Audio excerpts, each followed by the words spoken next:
Hello. Thank you for tuning into the Natural Health Rising podcast. My name is Rachel Smith. I am a certified functional diagnostic nutrition practitioner, and I've helped hundreds of people naturally reverse symptoms of autoimmune diseases and other health challenges, from digestive issues to hormone imbalances. And in these weekly episodes, you're going to learn from myself and top health experts from around the world about functional medicine and holistic health tips to help you rise to your healthiest, happiest self. Today, I have Heather Chauvin with me, and Heather is a leadership coach who helps successful women courageously and authentically live, work, and parent on their own terms. Heather is an author, TEDx speaker, and has been featured in Forbes, Entrepreneur, Real Simple Magazine, Mind Body Green, and Google. When Heather isn't working, you'll find her living out what she teaches, which may include kayaking Alaska, snowboarding, hiking, or anything else that challenges what she believes is possible for herself and inviting her children along the journey. Welcome to the show, Heather. Thank you, Rachel. I'm excited to be here. It's such a pleasure to have you. And I would love for you to share a little bit about your story. And some of this involves going through a stage 4 cancer diagnosis, which was a big part of it. So share with the listeners a little bit about that and how that brought you to your work today. Yeah. So I always talk about, a lot of women come to me because they're like, I feel out of alignment. I'm overwhelmed. I'm burning out. This isn't sustainable. And there's a lot of fear involved. And my story actually starts when I became a mother. That was my first, I would say, awakening or aha moment. I was 18 years old. I was single. And I just felt like I was doing things backwards. And that was kind of the first moment where I have this primal fear of I was failing as a woman, failing as a mother. If I can't get this right, I'm not going to be able to get anything right. And at that time in my life, I would identify as an underperformer. I was not the A+ student. I was not the people pleaser. I was the rebel. I was the questioner. And I was also the one who, I didn't know my drug of choice at the time was sleep. I just regressed and I felt so incredibly overwhelmed by life. And then once I found out I was pregnant, that fear inside of me of feeling like I was going to fail as a mother, I became an overperformer. And that was when hustle culture and hustle entered my life. And I remember this feeling of oh, wow, things are starting to shift. Things are starting to change. I'm going after the things that I want, but fear is chasing after me. And I'm going to all the healthcare professionals. I'm talking to the therapists. I'm going to the doctors because I'm saying I'm overwhelmed. I'm exhausted. I'm fatiguing. And the response that I'm getting, Rachel, is welcome to adulthood. Welcome to motherhood.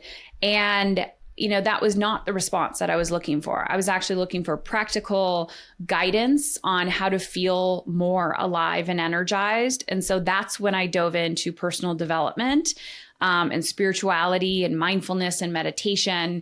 And at the same time, my son is starting to express emotion. My son is starting to show behaviors. And I'm like, why do I not understand any of this? Why am I so lost? I was in school for social work at the time, and we're co-creating. We're both figuring each other out at the same time. And I'm learning to see and read human behavior as a language. And so fast forward, I become a social worker. I fall in love with helping people see and understand their children's behavior. And then I decide to leave my job as a social worker and follow kind of my heart and my soul, which was really making an impact in the world. And so I get into podcasting, I get into teaching, I get into all the things. And while I'm doing that, I have 3 boys. And so my youngest was a year old at the time. So now they're 19, 14, and 11. And they were 9, 5, and 1. And I was in startup in my business. I'm doing all of the things. Remember, I'm an overperformer. Hustle culture has entered my life. I'm getting literal pats on the back, being told that I'm look at you, you're a super mom, you're all the things. Internally, I feel exhausted, fatigued. My body is starting to talk to me, and I tell myself the age-old excuse of I don't have time. I don't have time to take care of myself. I don't have time to go to the doctor. I don't have time to figure this out. And I'm being told by society that burnout and overwhelm is part of the identity of being a good mother and being a good woman and being successful. So what do? I continue on that journey because that's what my role models are telling me. And then I come to, being diagnosed with a stage 4 cancer diagnosis. And at that time, that's when I kind of realized that, nobody is coming to save me. And if I am going to have any chance of feeling alive and aligned and actually live, I got to figure this out on my own. Mm-hmm. That is such a wild story. You mentioned a few symptoms that were starting to come up, like this fatigue and this overwhelm that you were noticing, but people were telling you that's just being a mom. So for other women out there, what should they be looking for, if any other symptoms that are saying that they are out of alignment, that they are on their way to burnout or maybe already in burnout or getting to disease? And then on the other side, what are we looking to achieve? What should people really strive for, feeling wise, look wise, for their life to feel more balanced, if that exists? And you can share more about that, or more in alignment. Mm-hmm. Yeah. So here's the thing. You're going to listen to a podcast, you're going to read a book, you're going to Google something, and you're going to be like, OMG, I have those symptoms, right? Everyone diagnoses themselves with things all the time. Obviously, I'm not qualified to tell you any of that information from a physical perspective, but here is what I know to be true. We as women have a strong internal guidance system, and we have also been taught not to trust ourselves, that our needs don't matter, that how we feel does not matter, our desires don't matter. And if I look back in time and I think to myself, one, I was very disconnected from my physical body. In the sense that it's the push. But what I have learned in the last decade is that when I deeply trust myself, that is when I feel aligned in my life, because I'm making decisions based on me, what my body needs, what my soul needs, what my life needs. And that takes a lot of active listening. So when I look back, I think, wow, my body was speaking to me for a really, really long time. I had abdominal bloating. I had pain. I had fatigue. I had weight loss. I had, and honestly, I probably had way more symptoms than I'm even consciously aware of now, because it was like I was in such a fight or flight state that my body was just physically like disassociating, like my mind and my body were disassociating. But that said, and I talked about this in my TEDx talk, where it's the sustainable ambition theory, and visualize a triangle, and at the bottom is survival mode. And then on top of survival is momentum. And on that is like, so it goes survival, momentum, thrival, and then this like creative abundance state. And there's a visual on the TEDx. And then outside of the triangle, underneath survival, is crisis. We have been taught to live with just enough, living paycheck to paycheck, just enough, like just push just to get enough done. And we're living in this autopilot survival state, whether it's mental, physical, emotional, spiritual, financial, right? In our relationships, just doing enough, because we're in this perpetual state of survival mode. So when I had my cancer diagnosis, what actually happened, because my body was in a survival state and that bucket of my life went into a crisis, all the other areas of my life that were also in a survival state came into crisis. Or the areas where I was thriving, they kind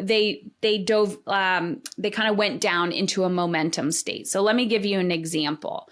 I felt like at that point, because I was actively working on my parenting, I was probably in a thrival state in my parenting, and I was probably in a thrival state in my marriage, but my financial state was in, like, I would say, a crisis. My physical health was in a crisis. My mental and emotional health were probably in a thrival state as well.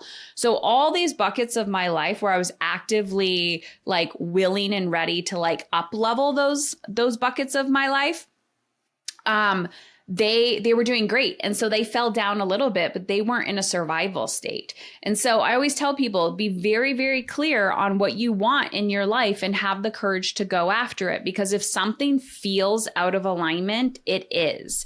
And if you wait long enough and your life isn't sustainable, everything's going to come crashing down. And so it's always about how good can I feel, which is incredibly counterintuitive to what we've been taught culturally, but we have to have more than what we need. And that is not only healthy, but that's giving back to other people and those that we care for as well.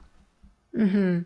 So you mentioned you not feeling like you were connected to yourself, being able to trust yourself. So I'm sure there's somebody out there listening feeling the same way, not really knowing how to tap into these things. So how can women start to reconnect, trust, really just listen to their bodies to actually know what it is that they should be doing? Yeah. You have to have the courage to act. I talk to women on a daily basis about this. And you know, when I look back and I look at before my diagnosis, and we're having this conversation about a cancer diagnosis, but think about any area of your life, any transition. It might be a relationship that you have to leave, a job that you need to transition out of, like something that you know you need to change or a decision you need to make in your life. And you're just kind of avoiding or putting it off because you're avoiding the feelings around it, right? Like having to face something that's really emotionally uncomfortable. So I always like to tell people, first, we need to know what you actually desire, what you crave in your life. And so pen and paper, journal prompt, wouldn't it be nice if? Simple. Wouldn't it be nice if? And give yourself 2 to 5 minutes and just write down everything that comes to mind. Wouldn't it be nice if I could have a glass of water? Wouldn't it be nice if I could go for a walk? Wouldn't it be nice if I felt respected in this relationship? Wouldn't it be nice if blah, blah, blah? Like you're going to just write it all out. Now, I didn't ask you what you want. I didn't ask you what you crave. I just said, wouldn't it be nice if? And I always tell people, you know what you want. They're like, I don't know what I want. And I'm like, you know what you want, because if you don't know what you want, you know what you don't want. So whether your list is like, wouldn't it be nice if, and it's like, I don't want this, I don't want this, I don't want this, or wouldn't it be nice if, and you're dreaming. We know it's evidence, it's data. I call it breadcrumbs, right? Then this step 2 is I want you to get super crystal clear on what the feelings are that you're actually after. So line by line, every item that you put there, what are you actually craving? Wouldn't it be nice if the sun was shining? Why do you want the sun to shine? Like, what is the actual feeling that you're after with the sun shining?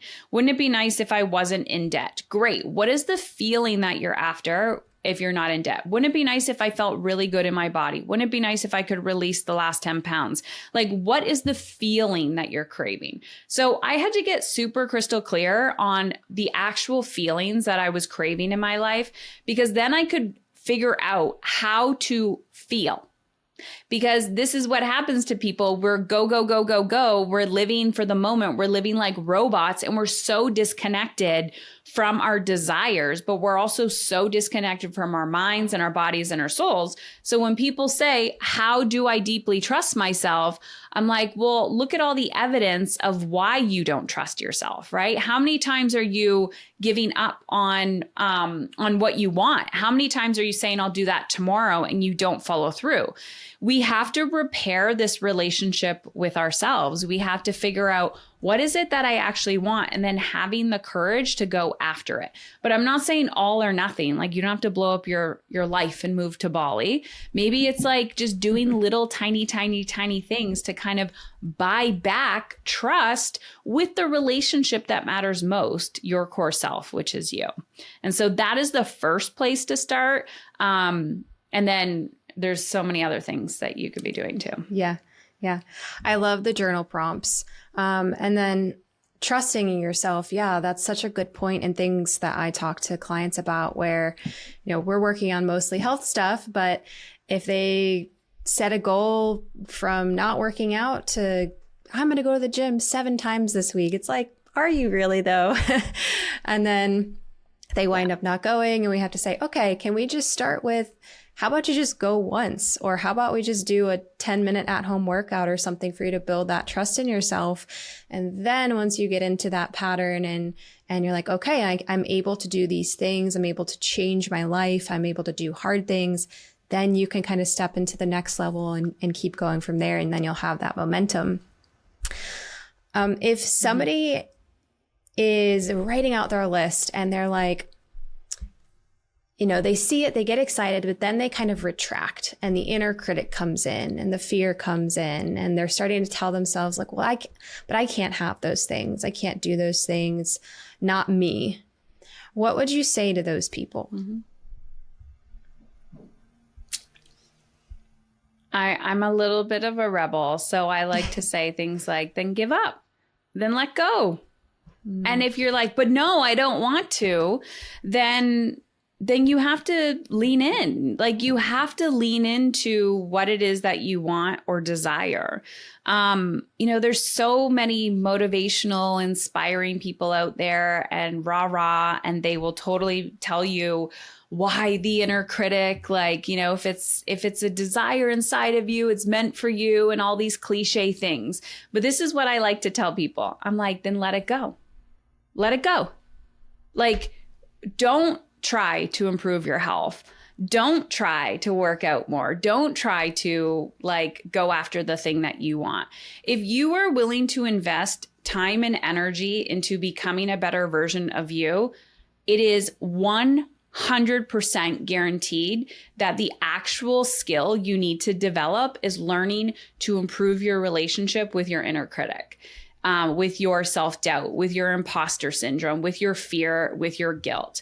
There's so many times that I have, my podcast is called Emotionally Uncomfortable for a reason. I actually don't believe in hard things. I was addicted to hard. I was addicted to hustle. So when people wanted me to soften, and when people wanted me to learn to be kind to myself, but we're like, we can do hard things. Those are two different energies. And so I always tell people, how do you want to feel? Do you want to feel like everything is hard? Because I guarantee you, you're already making it feel like everything is hard. Or do you want to feel light? Do you want to feel aligned? Do you want to feel energized? Do you want to feel confident? Because if you want to feel those things, then you can co-create your life and you can co-create your days with this inner critic. It's expected. It's expected that when I wake up and I have a vision and I have action that I need to take, I am going to be met with fear, resistance, guilt, overwhelm, all these things. So I co-create my life with these energies, and I ask myself, okay, fear, you're here. I have to write this email. I have to put myself out there. You are telling me I'm not good enough, or inner critic, or whatever it is, these things that get in the way. So how do I want to feel? I want to feel light. Great. They add a lot of heaviness to my world. So I'm going to sit here for 2 minutes, and I'm going to either write to it. I'm just going to close my eyes. I'm going to visualize it, and I'm going to say, okay, fear. Okay, inner critic, I got you. Yes, you're here, but I am the one who's in charge here. And I'm going to take my power back. You are welcome to come along for the ride, but you are not in the driver's seat today. So there's so many tools and things that you can do. But honestly, early on in my journey, I specifically remember talking to one of my early mentors, and I was like, okay, I'm ready now. I got over my fear. And I will never forget when she was like, you got over it? How did you do that? And I was like, what do you mean? I'm like, yeah, I got over it. And she's like, oh, okay. And now I realize why she thought that was such a crazy statement, because we never get over anything. We learn to co-create with it. Thank you for that reframe about, if you believe you're doing hard things, it's going to feel hard, versus believing and wanting to feel light, aligned, and energized. That is such a beautiful way to look at that and to shift that. And that's something that I'm going to play around with, that little journaling today myself. I think that's amazing. So another big thing for you is energetic time management. So somebody out there is like, okay, cool. So she's telling me that I can change my life and I can write my own script and do these things, but I feel overwhelmed. I feel like I don't have time. But what you believe is more of the energetic side of managing versus the time managing. So how do people manage their energy and not their time? And why is this important? Yeah.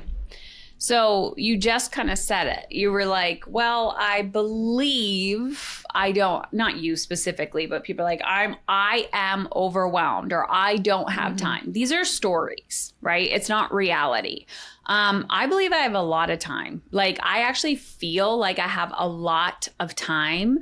Energy wise, I also feel like, because time feels like it's outside of me, if that makes sense. Like, it's just this man-made construction of thing.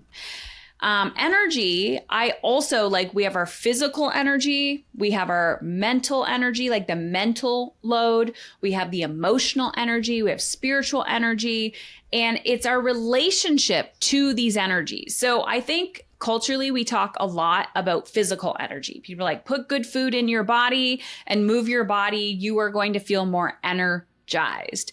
And there's other aspects of that too, right? Whether you have a disease or autoimmune or something like that, where you're like, I'm doing the things I'm supposed to do physically to change my energy, but something is off. And there might be gut issues. There might be something else going on. And you got to dig a little bit deeper physically. You're like, okay, let's do some testing. Let's figure this out. But I believe everything else is attached too. So yeah, while I'm doing those things and while I'm making sure that I'm a like good steward of my body and like listening when there's symptoms, what I also find too is nobody is, well, some people are, but very few people, and we are not taught this, especially culturally, is talking about emotional energy management, but also soul management, like desires. So it doesn't matter what your belief system is of like a higher power. I mean, like, what is your soul craving to do? So it's going back to that wouldn't it be nice list that we just talked about. And I remember when I was going through my diagnosis, like I used that journal prompt all the time, and I was doing things that set my soul on fire, like even just having conversations with people. I could feel other people's energy. So if someone was acting like a victim towards me, I was like, no, you are not welcome to come visit me right now, mainly because I needed to restore my energy and I needed to heal, and I knew I had limited energy. So I was observant of what gave me energy and what depleted my energy. I still use this to this day. I use it in my business. I use it in my personal life. And that's where you develop boundaries. But you know, there's this whole concept I teach where it's like, there's the strategy behind it of like, you know, typically when people come in, they don't intellectually understand what I'm saying. So there's like a strategy where you start to learn how to manage your energy, not your time.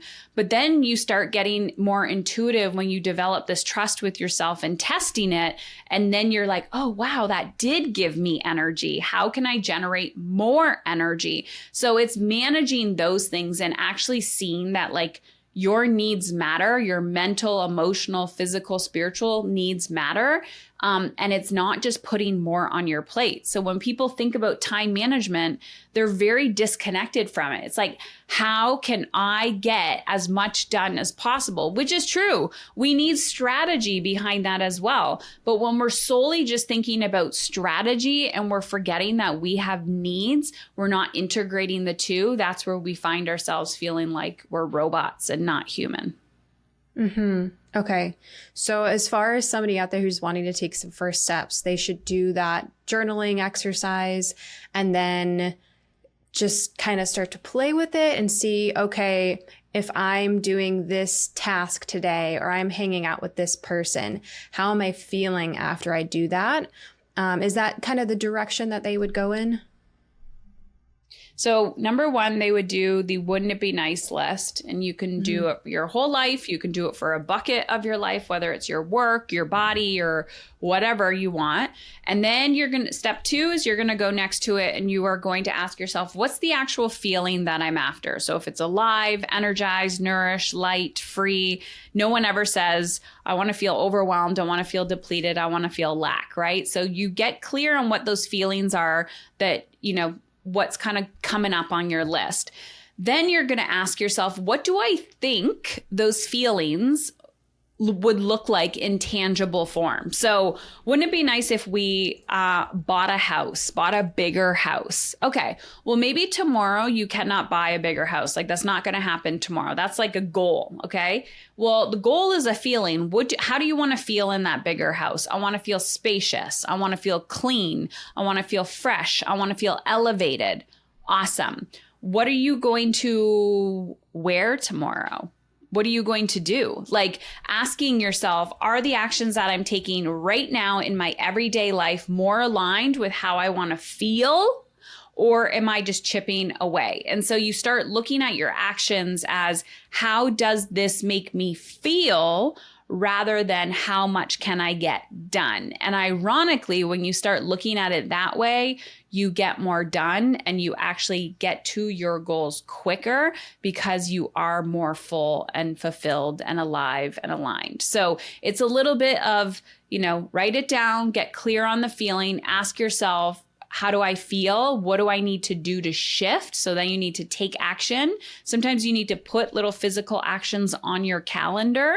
But yeah, it's all a testing game as well. Mm-hmm. Okay. What about somebody who's wanting a little bit of the strategy time management part? Do you have any information on any of that, or is it really all just energy in your mind? I think it's personal. I mean, there's a whole process and PDF that I go through, through my, I have a whole freebie that they can go to on my website. You just go to heatherchauvin.com, but it really just does depend on the person and where they're at. But I think, the bigger question we need to be asking ourselves is, we have the logical thinkers and then we have the creative thinkers, right? So people who are like, I love a good plan. I love a good strategy. But when we're 100% on that side of our brain and we're not asking ourselves at all, how does this make me feel? We become obsessed with manage your energy, not your time. And we become obsessed with time management. But energy is a feeling and it's a relationship that we have to co-create our life with. So at the end of the day, the strategy piece is digging into a little bit of what I just said, but also the testing process, like physically putting these things on your calendar and then asking yourself, example, when I wanted to develop the habit of nourishing my body more, drinking more water and eating regularly, I was like, wouldn't it be nice if I ate nutritious meals on a daily basis? What's the feeling I want? I want to feel nourished. Great. What action do I need to take to do that? I need to actually take time throughout the day to eat a meal, right? To sit down and to eat a meal and drink my water. So I physically put those actions on the calendar. Wake up, drink water, like a 10-minute slot. And I put these actions on my calendar to start training my brain to do those things. And so if it wasn't on the calendar, it was like my brain completely forgot about it. And then I started saying things like, I don't have time for this. That wasn't true. I just didn't prioritize it. So then once I had eating on the calendar and water on the calendar, it took a really long time for me to live in to that calendar. So then I would be like, okay, what did I do today? What did I not do? Well, I put it on the calendar, but why didn't it happen? Oh, I now see that my challenge is boundaries because at noon when my friend texted me and I didn't have a meeting, I was like, yeah, no problem. Let's talk. And then I completely abandoned my need to eat a meal so that I could go and rescue somebody else. And so then we start watching how we're showing up in our relationships and where we are actually leaking time and what the core actual issue is. And most of the time it's because we don't want to make other people uncomfortable. So we will quickly abandon our own need. Mm. Yeah, I think that's a common one. What would, obviously that is a whole other topic in conversation, but what would a first step for somebody like that be who is noticing that they put it on the calendar, but they just abandon it for their husband, their friend, their, whatever else comes up outside of their own personal stuff? Yeah. So once you've gotten to the point, first of all, people go through this process and then they don't want to put it on the calendar and they'll tell themselves that's where resistance comes up again. Oh, I don't like calendars. I feel too restrictive. I'm a rebel. I don't like, trust me, I have all these stories myself. But when you can just watch and observe yourself and you're like, that's interesting, huh? Like all I have to do is put it on a calendar. I don't have to follow through with it. Right. So just tell yourself, I'm going to do the thing. I'm going to put it on the calendar, but I'm actually not going to look at, like, follow through with it. Like I will even get to this process. And then my brain is like, let's lose the calendar now. Let's lose the paper calendar. Like, it's just interesting how resistance shows up. Again, observation. This is why I call my work emotionally uncomfortable, because you have to observe and face yourself. You have to observe and go, what is the core issue here? So I work with a lot of women managing a lot, raising kids. They're either self-employed or they're working for somebody else. They got bills to pay, kids to feed, do all the things, take care of themselves. And I hear it every single day. I'm too busy. I'm too busy. And I'm like, are you busy or are you busying yourself? And so once you do this thing, then you're looking at, what happened specifically in that moment when I decided I couldn't do that thing? And I will hear things like, well, I feel guilty. Great. Now you know it's guilt.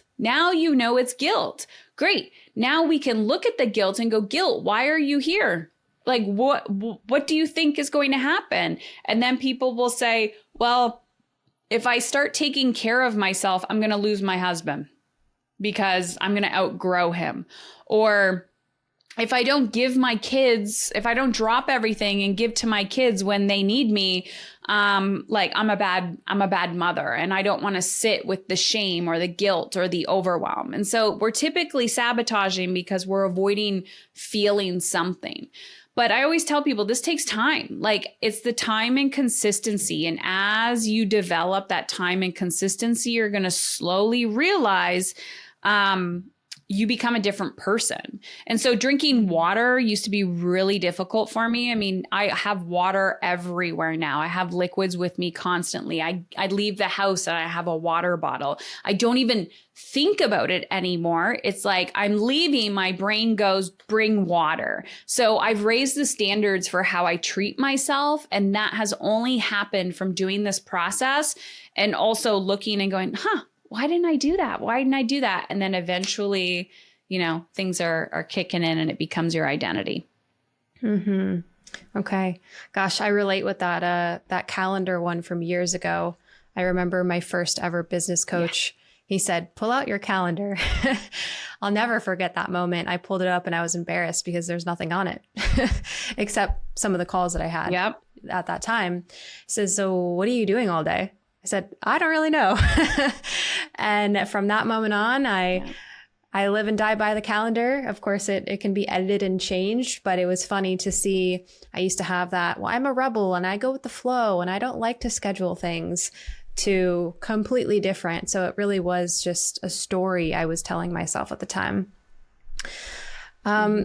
And I find there's seasons too. Like, I'll say there's seasons as well. Like I'm not a go with the flow person, but I am a visionary through and through. So I love to see the bigger picture. I love to have a good vision, and getting to the nitty gritty and putting that on the calendar. Sometimes, I'm like, I love the time freedom. So realistically, obviously, if I'm back-to-back meetings, that's one thing because I'm held accountable to someone else. And I tell people this too. If you're putting those things on your calendar and now you're just not doing them, you need to know yourself enough to go, you know what? Maybe I actually need to hire somebody to co-create with and like co-work with, or maybe I have to get a friend to do that. When I started training for certain events, like physical events, I had to get running buddies. I had to get running partners. Like you get to do these things with other people. We're not in isolation and alone. And I think there's a lot of shame around that of like, I'm not a motivated person. But if you're actually motivated to change, you just need to figure out the type of support that you need and then ask for it. So sometimes I'm at the point now where I have team, but I still get scared. I still get like, oh my gosh, that's a big project. So I'll even say to my team, can we schedule a meeting and just co-work together? Or can you hold me accountable to making sure that this gets done? I think that's really, really important, rather than living your life by a to-do list. Mm-hmm. Mm-hmm.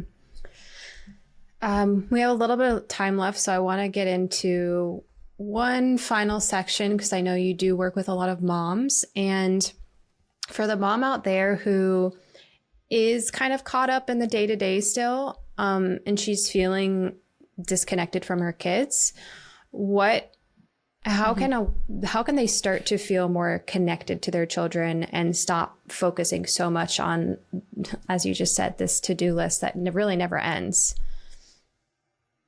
Yeah. So I think it just goes back to everything we're talking about, like even the energetic time management, doing that process. You can find I'll gift it to you for free. It's on my website. You just go to heatherchauvin.com/free gifts with an S. But what I heard you say, Rachel, is how do I feel more connected? And it seems very counterintuitive, but if we want to feel more connected to our children and not just like do all day long, the feeling we're after is connection. And if you feel very disconnected to yourself, you are not going to know or have the skill to connect to another human. And so time does not equal connection. I hear this from so many people thinking like, we're recording this, we're headed into the summer months. And everyone's like, my summer is packed and we have so much going on. And, I got to jam pack all this. I got to hang out with my kids as much as possible. And I'm like, you're going to be burnt out and you're not actually craving time with your kids. You're craving connection, and you do not need to be with your kids 24 hours a day to feel connected to them. But it's an inner journey. And so if you don't know how to connect with yourself, you will not be able to develop an authentic connection with another human. And that starts with asking yourself, wouldn't it be nice if? Mm-hmm. You just made me think of when you said you don't have to spend 24 hours with your child to feel connected.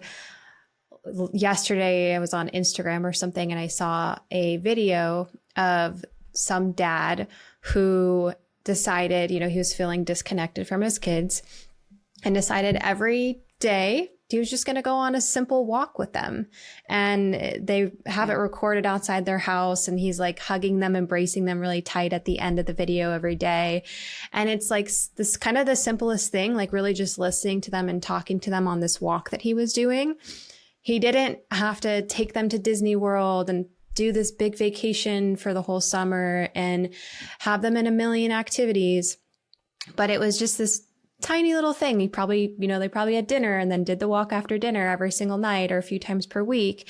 And that could have been so much more impactful than filling their lives with all of this extra activities that we think are going to make them happy or think that it's going to make us feel connected to them. So I think this is a really nice place to wrap up here. And are you open to doing a really quick speed round? Sure. Okay. What is one of the most impactful books you've read? Robin Sharma's The Leader Who Had No Title. Okay. Do you take supplements? Usually only if I'm going through a protocol. I'm one of those supplement resistant people, but if I'm going through a protocol or I have, I'm in a phase where I'm working on optimizing something. Okay. I was going to ask if there's one you absolutely is like a must have in your life, but it sounds like you're a no supplement gal. Water. Water. There we go. Water and the sun. Nature. And final question, if you could leave the listeners with one tip that they could implement this week to help them live a healthier, happier life, what would that be? Try to find what your soul is craving. Give yourself permission to chunk one of those items into a 10-minute task and have the courage to do it. It's going to make you emotionally uncomfortable. But if you just have little tiny pockets of courage, it will change your life. And one day you'll wake up and be really, really proud of yourself. That's wonderful. And go ahead and share. We have the free gifts that you talked about. We'll put that link in the show notes. And then if there's any other final words or things you want to share with the audience, go ahead. Yeah. Check out the podcast, Emotionally Uncomfortable. You can see the sign behind me. And I hang out there a lot. I always love to, when people have conversation or hear this conversation, you can connect with me. Let me know. Send me a message on Instagram at Heather Chauvin, Chauvin, and let me know what your takeaway was from this conversation. Thank you so much, Heather. Thanks, Rachel. Thank you so much for watching this video. Don't forget to like this video and comment, letting me know what you enjoyed and what you want to see more of. Also, please subscribe and hit the notification bell so that you get alerts when new content is coming out and you don't miss any videos. And just a quick reminder that this information is for educational and entertainment purposes only. It is not intended to diagnose, treat, or cure any illness or medical condition. Please consult with a qualified healthcare professional before making any changes to your diet, exercise routine, supplements, or medical treatment. If you're looking for a functional medicine practitioner, please reach out to me. And thank you again for watching, and keep striving to become your healthiest, happiest self.